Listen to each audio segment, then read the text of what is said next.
Bulan puasa dah nak habis. Ramai yang masih lagi dalam keadaan yang terdesak, dalam keadaan yang sangat buntu, susah, duit raya tak ada nak bagi, perbelanjaan untuk hari raya pun ramai yang masih tak ada. Bukan setakat nak berhari raya, tapi tak dapat nak, ada yang tidak dapat, ada yang tak dapat nak balik kampung sebab tidak ada kemampuan kewangan dan sebagainya. Kita terdesak. Hari ini saya nak ajak kita untuk satu zikir, satu doa yang kita bagus baca bila kita dalam keadaan terdesak. Doa ini doa yang dibaca oleh Nabi Yunus.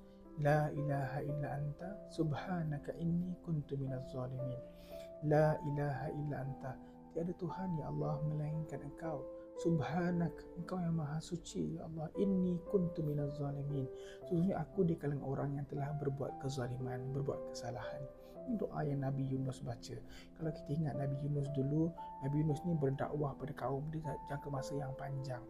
Tapi satu mungkin kesilapan Nabi Yunus adalah dia berasa putus asa. Dia putus asa dengan penduduk dia, dengan kaum dia, sebab dia dakwah lama kan, kehebatan dia sebagai seorang nabi, tapi orang tidak ikut agama, orang tidak ikut kembali menyembah Allah Azza wa Jalla. So dia putus asa dengan kaum dia. Dan dia putus asa dengan kaum dia dan dia keluar. Bila dia keluar daripada kaum dia naik kapal. Dalam atas kapal tu pula ombak, dia dah buang barang-barang, terpaksa buang sebab nak stabilkan kapal tu. Sampai kapten kapal kata kita terpaksa buang, orang pun terpaksa turun. Dia buat voting, buat cabutan, keluar nama Nabi Yunus. Dia kata okay, Nabi Yunus ni orang yang baik, kita try cabut sekali lagi. 3 kali buat cabutan memang keluar nama Nabi Yunus.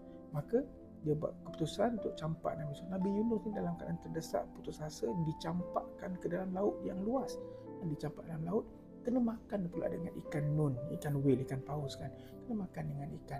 Dalam perut ikan itu, Nabi Yunus berdoa kepada Allah.